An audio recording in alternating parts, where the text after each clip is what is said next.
पत्रकारांचा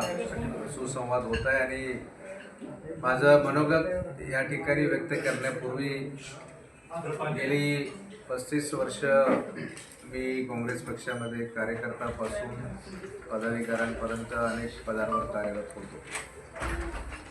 आणि काँग्रेस पक्षातले केंद्रातले नेते असतील, राज्यातले नेते असतील, या सर्वांचं त्यांनी मला वेळोवेळी जे सहकार्य केलं. दोनदा काँग्रेसची विधानसभेची उमेदवारी दिली. या गोष्टीबद्दल मी काँग्रेस पक्षाचा मनपूर्वक आभारी आहे आणि त्यांचा सर्व नेत्यांचा ऋणी आहे. अर्थात हा नव्यानं भाजप पक्षामध्ये पक्षप्रवेश जो झाला त्यामध्ये निश्चितपणानं एवढी वर्ष पक्षामध्ये काम करत असताना मी 2 निवडणुका ज्या लढवल्या 2019 आणि 2024 विजन ठेवून लढवली. सांगलीचा विकास कोणत्या पद्धतीनं झाला पाहिजे, सांगलीत आणखी काय काय आवश्यक आहेत, सुधारणा काय आवश्यक आहे याची मतं मी संवाद सांगलीसाठीचा हा जो कार्यक्रम केलेला होता, जनतेपर्यंत जाऊन पोहोचून वेगवेगळ्या घटकातल्या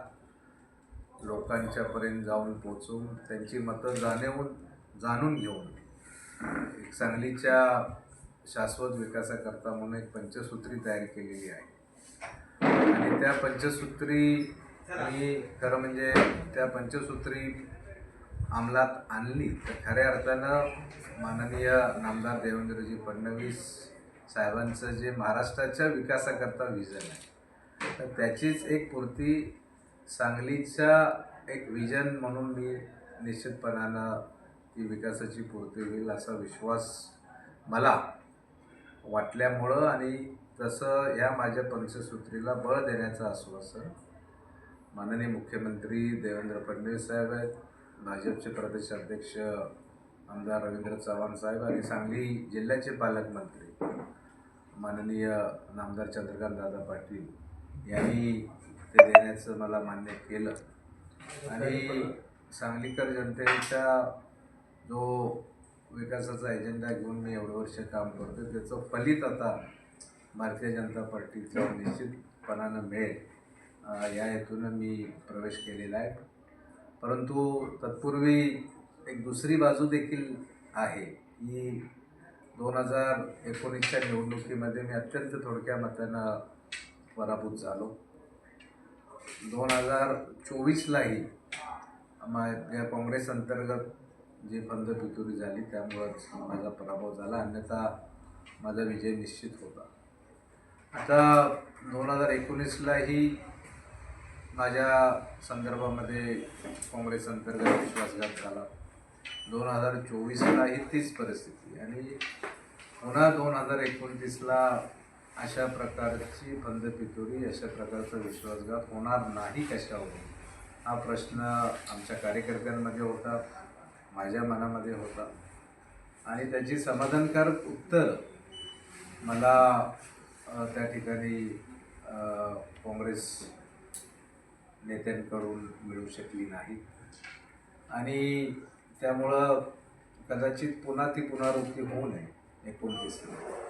कारण मला सांगण्यात आलं की बाबा आता पुढचे त्यांच्याच घरातले उमेदवार आता पुढं त्या ठिकाणी असतील,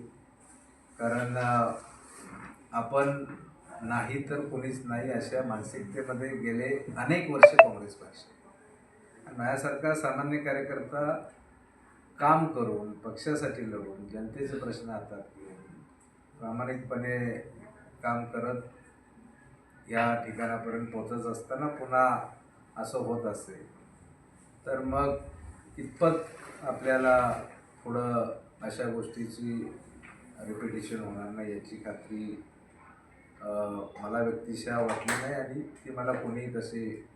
खात्री दिली नाही की हे 29ला घडणार. त्यामुळं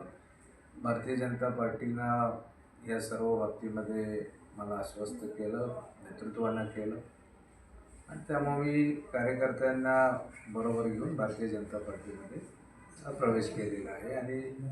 निश्चितपणानं मला खात्री आहे की भारतीय जनता पार्टी चांगल्या कार्यकर्त्याला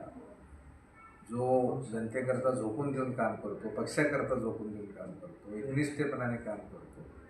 त्याला निश्चितपणानं भारतीय जनता पार्टी न्याय देईल याची खात्री मला आहे.